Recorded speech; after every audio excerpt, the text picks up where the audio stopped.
Do you know how to handle a pin like that? On amateur level, it's very common for your opponents to try this kind of an attacking attempt against you. And in fact, most players feel somewhat confused, not really sure how to handle it properly, and often, unfortunately, lose badly. That's why, for our today's video, I've analyzed a lot of games of Garry Kasparov, arguably the best player of all times, seeing how he handles pins like that, and I've noticed a very interesting pattern.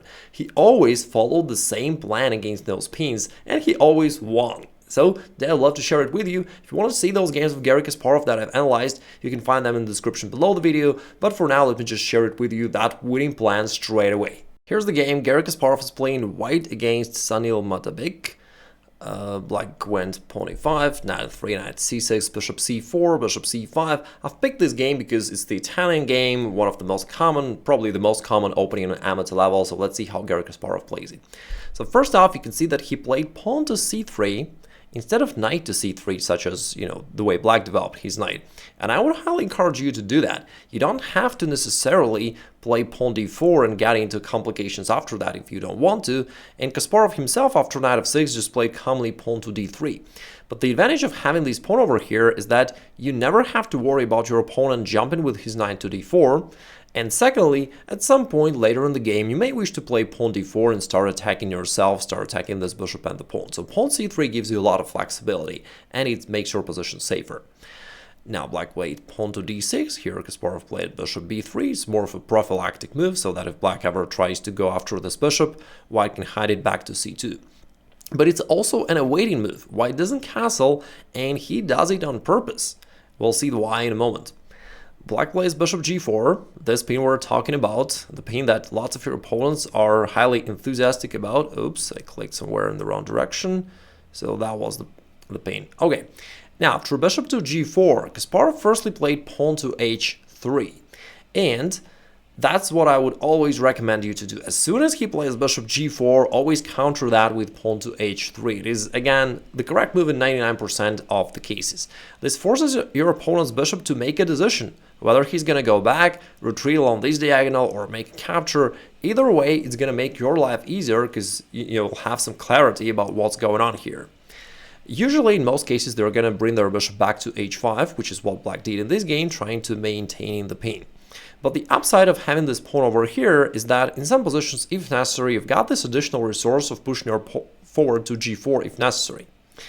Here, Kasparov played knight to d2. Once again, notice that he's delaying his development, and there is a reason. He's got his plan on the back of his mind, and let's see how he handles that later. By the way, one interesting thing that you can notice here is that White's position is already just completely safe, and that pin does not bother White at all. Because what can Black really do about that? Nothing. You do control this square already, therefore Black can never jump with his knight there and increase the pressure to your knight. Moreover, your knight from d2 is already supporting this other knight, so if you ever completely bothered with this pin, you can just move your queen away, but you don't need to. Black played pawn h6, and here Kasparov played knight f1, and now we can see his plan. He wanted to relocate his knight from d2 to g3, so it's been quite a long maneuver, but it's worth it. And from g3, it's going to attack this bishop on h5, and also it's going to aim at this really excellent square f5, where it can support your middle game attack against Black's king. Now Black castled, and in this position, there are two common ways for White to develop your attack, and you can use both of them. One is more aggressive, White is a little bit, another one is a little bit slower, but both are pretty good. So the most aggressive option of White is going pawn to g4, just trying to this hasty, quick, and powerful attack against Black's king side. And again, what's good about this is that this bishop on g4 gave White a lot of extra tempos for developing this attack. So g4 is a really great option. We're going to talk about that in a moment. That's what happened in the game. The other one, which is slower, which you may wish to choose sometimes if you don't want to risk too much, if you don't want to, play that pawn move, pawn g4, is just moving your knight to g3. It is also a perfectly fine option. Here you attack the bishop, forcing it to go away, and after the bishop goes away, you can castle, and in the future, your plan often involves going with the other knight to h4, attacking this bishop. Notice that the pawn is pinned, therefore knight takes g6 is a real threat. Black won't be able to recapture, so the bishop will have to go back, and then you can even relocate this knight to f5, you can bring your queen to f3, and you can see how lots of your pieces start eyeing black's king side, targeting black's king, and that's how you develop this like crushing attack in no time with such simple moves. So that's the other plan that you may keep in mind, but let's go back to Kasparov's plan, which is even more aggressive. Kasparov here played boldly pawn to g4, and after bishop went back to g6, now Kasparov moved his knight to g3. Now, thanks to this pawn on g4, you've got some extra attacking options. First off is you can just push it forward to g5, trying to open up position on the king side, make your bishop involved after an exchange. The second idea is that now you really reinforce your control over this f5 square. You can always land your knight there on f5 if you will, and yeah, that just gives you a great attacking position. In the game, black played rook to e8, and here, as I mentioned, both moves are possible, either pawn g5 or knight to f5. g5 is again the most aggressive, and that's what Kasparov did. The purpose here, we just want to open up black's king side and start attacking it. That's it. If black recaptures, which he didn't in the game, but let me just show you what would happen because h takes g5 is the most natural move, you could capture with either knight or bishop, both ways are good. And after bishop to g5, you can see that we've got this open file against black's king. You can now keep pushing your h-pawn forward and once again gain some more temples by attacking that bishop. And you have this simple attacking plan on the king side. And what does black have? Nothing really, right? It's hard for black to oppose and to do anything against you. So that's the beauty of this plan of Garry Kasparov. But let's take it back. In the game, black refused to take the pawn and tried to counterattack with the move knight h5. If Kasparov was cool and still played knight h4, did not even react to this knight at all. Now with this knight h4, we have this threat of knight capturing over here on g6. We already know that thanks to our bishop, this pawn is pinned, therefore it won't be able to recapture, so knight takes g6 will just win a bishop for nothing. And black has to deal with that threat somehow. First, black traded here on g3, and then they addressed the threat by going king to h7. And okay, now the bishop is defended, but after pawn takes h6, black's pawn structure on the king side is completely ruined. Notice that we got our bishop over here, quite active from its initial place. After pawn recapture, now we can see that the king is really exposed way too much. And Kasparov just played rook to f1, bringing the rook to the attack and attacking this f7 pawn twice. Black defended it with rook to f8, and now Kasparov added some fury to the fire of his attack with the move queen to g4. Now this queen is in the close proximity to the king. In some variations this bishop is hanging. Black tried queen c8, trying to offer an exchange of queens, but of course white does not want that. White wants to attack and checkmate black, so he landed his knight on f5, which is, the great idea in all of these attacks and all of these variations. Having your knight on f5 always makes your attack 10 times stronger, so always go for it if you can. Black traded. Now white got his rook on f5. And this pawn on f7 is hanging, the king is weak. Black tried knight e7, attacking the rook, but Kasparov just ignored it, went for the king with queen h5, and black grabbed the rook. That didn't change anything. Now queen h6 is coming, there is no way for black to defend it. He played queen d8, but there followed queen h6 check, king was forced back, and now after pawn to f6, black just resigned because queen g7 is coming, black can't stop it. So that's the attacking plan of Garry Kasparov. You can see how easy it looks, if you know the plan.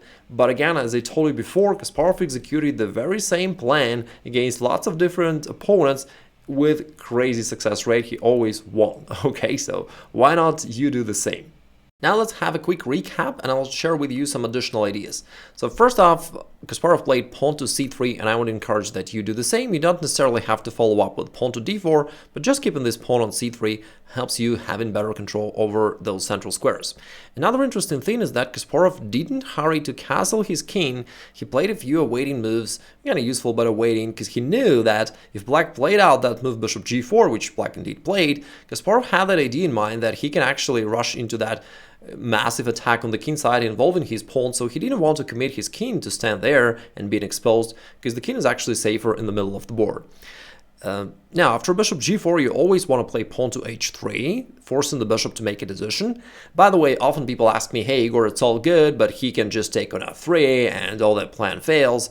Not at all. I mean, after a bishop takes f3, it's actually great for you if your opponent ever plays that. Bishop is a bit stronger than a knight. Just look at white's both bishops, they're terribly strong here. They're controlling a lot of squares. Black's knights are done doing a nearly good job. This knight on c6 has nowhere to go really, same with this knight on f6, they're completely passive.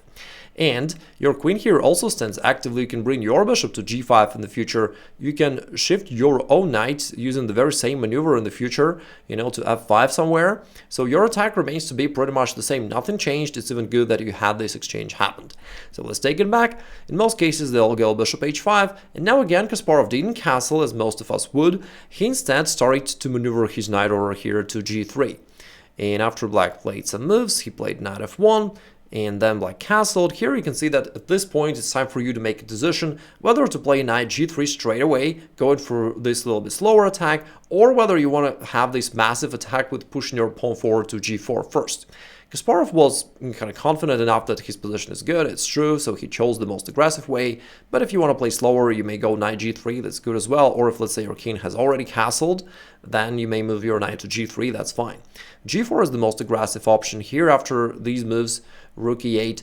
I mean, again, the most bold way of continuing your attack is pawn to g5, but in some variations it's okay to just land your knight to f5, it's equally good, because if black trades over here, now you've got this open g-file for your rook, and you've got an easy attack there just as well.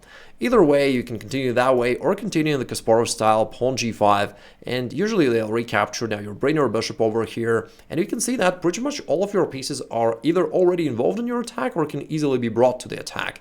And black has a hard time figuring out what to do, and you have this simple winning plan. By the way, there was also one interesting observation that I made while analyzing Kasparov's games against amateurs, and it is that he played very simple chess, and it's not what I would expect from him, because I would think that, well, Kasparov would try to complicate matters, outcalculate his opponents, or use some fancy tactics, but he did none of that. He played simple positional chess, just picked up a plan, realized it methodically, and won slowly but surely, and that's what he did against most of his amateur opponents. And when I thought about that, I realized that the idea of Kasparov is pretty simple. Most of players on the level below 2000 are not that great with strategy, with positional chess, and Kasparov knows that they have a hard time picking out the right middle game plan anyway, and he can just pick the right one, realize it slowly, and win with no risk and no problems for him, win easily.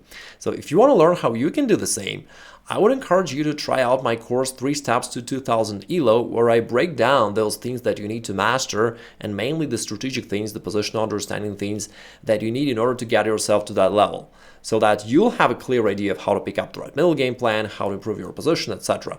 And if you're curious to know that, you may click the link below the video and check it out. Now, I hope you enjoyed the video. Let me know in the comments below if you have any questions, and I'll make sure to follow up. Have a great rest of the day. Talk soon.